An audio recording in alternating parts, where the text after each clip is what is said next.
मुंबईमध्ये आज अतिमुसळधार पावसाचा अंदाज, तर रत्नागिरी, कोल्हापूर, साताऱ्याला रेड अलर्ट, पुणे, रायगड आणि ठाणे जिल्ह्याला ऑरेंज अलर्ट। हवामान विभागाकडून सिंधुदुर्गासाठी आज रेड अलर्ट जारी, मुसळधार ते अतिमुसळधार पावसाची शक्यता, सध्या जिल्ह्यात पावसाची संततधार। सिंधुदुर्गात कालपासून मुसळधार पावसाच्या सरी, वेंगुर्ले, बेळगाव राज्यमार्गावरच्या होडावडे पूल आणि कुंदे पूल इथल्या पुलावर पाणी, कळसुली मार्गावरची वाहतूक बंद।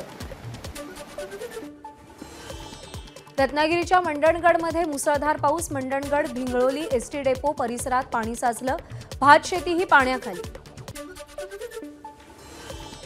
रत्नागिरी जिल्ह्यातील खेडला मुसळधार पावसाचा तडाखा, जगबुडी आणि नारंगी नदीला पूर, जगबुडी नदीनं धोक्याची पातळी ओलांडली, नारंगी नदीला पूर आल्यामुळे खेड दापोली मार्गावरची वाहतूक बंद होण्याची शक्यता। मुसळधार पावसानं खेडची जगबुडी नदी धोक्याच्या पातळीवर, खेडच्या मटण मार्केटमध्ये पाणी शिरलं, तर नगर परिषदेकडून नागरिकांना खबरदारीच्या सूचना। कालपासून भिवंडीमध्ये मुसळधार पाऊस, बाजारपेठ, तीनबत्ती, भाजी मार्केटमध्ये पाणी शिरलं। मुसळधार पावसामुळे भिवंडीच्या ईदगाह रोड परिसरातील अनेक नागरिकांच्या घरात पाणी शिरलं, अनेक ठिकाणी कमरेपेक्षा जास्त पाणी, रस्त्यावरची वाहनंही पाण्याखाली। भिवंडीतील कामवारी नदीनं धोक्याची पातळी ओलांडली, नदीकाठच्या परिसरात पाणी शिरलं, महापालिकेकडून सतर्कतेचा इशारा। अंबा नदीने धोक्याची पातळी ओलांडल्यामुळे नागोठणे शहरामध्ये पाणी शिरलं, बस स्थानक आणि बाजारपेठेत पाणी शिरल्यानं नागरिकांची तारांबळ।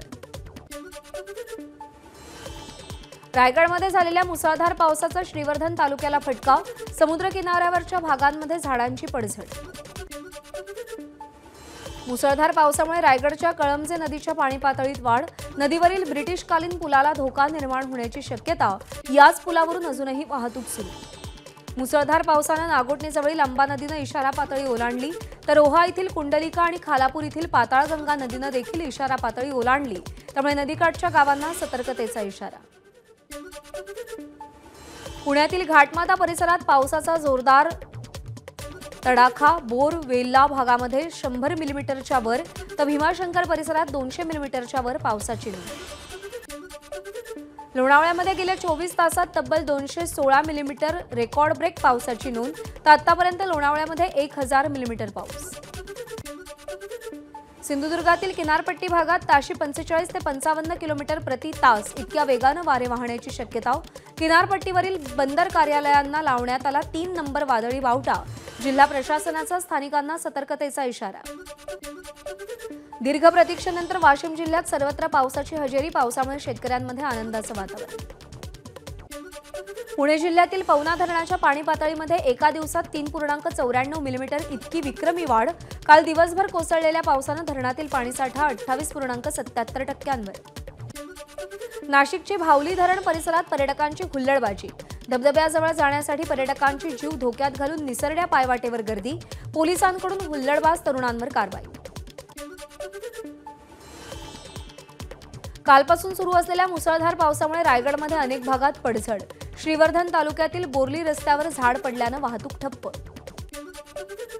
कल्याण, डोंबिवली आणि बदलापूर परिसरात कालपासून मुसळधार पाऊस, डोंबिवलीतील MIDC पोस्ट ऑफिस परिसरामध्ये पाणी साचलं। डोंबिवलीमध्ये मुसळधार पावसामुळे अनेक भागात पाणी, साचलेल्या पाण्यात माशांचा मुक्त संचार। रत्नागिरीतील मंडणगड तालुक्यातील तुळशीघाट आणि केळवत घाटामध्ये दरड कोसळल्याच्या घटना, मुसळधार पावसामुळे दरड कोसळण्याच्या घटनेत वाढ, मंडणगड प्रशासनाकडून दरड हटवण्याचं काम सुरू। सिंहगडावर जाणाऱ्या पायवाटेवर अतकरवाडीजवळ संततधार पावसामुळे दरड कोसळली, पर्यटक आणि गिर्यारोहकांनी सिंहगडाच्या पायवाटेनं जाणं टाळावं, वनविभागाचं आवाहन। पालघरमध्ये पावसाच्या विश्रांतीनंतर भात लावणीच्या कामांना वेग, शेतकऱ्याकडून समाधान। मुंबईला पाणीपुरवठा करणाऱ्या धरणातील पाणीसाठा 29%वर, मात्र अद्यापही मुंबईकरांवरच्या पाणी कपातीचं संकट कायम, जलसाठ्यात समाधानकारक वाढ होईपर्यंत पाणी कपात कायम राहील। मुसळधार पावसानं कोकण रेल्वेचं वेळापत्रक कोलमडलं, मुंबईच्या दिशेनं धावणारी एर्नाकुलम एक्सप्रेस 7 तास, तर कोकण कन्या आणि तुतारी एक्सप्रेस 2 ते 3 तास उशिरानं। मुंबईमध्ये 2 दिवस झालेल्या जोरदार पावसादरम्यान पालिकेच्या आपत्कालीन विभागामध्ये तब्बल 8000 तक्रारींची नोंद, पाणी तुंबलं, खड्डे पडले, वीज गेली, झाडं कोसळली अशा प्रकारच्या तक्रारी दाखल. नमस्कार. मन शुद्ध तुझं ही वेगळ्याच प्रकारची मालिका तुम्हा सगळ्यांना खूप आवडली होती. याचा दुसरा सीझन कधी येणार अशी विचारणा झाली. प्रतीक्षा संपली आहे मित्रांनो. येतोय मनसुद्ध तुझचा दुसरा सीझन. होई मन शुद्ध तुझं.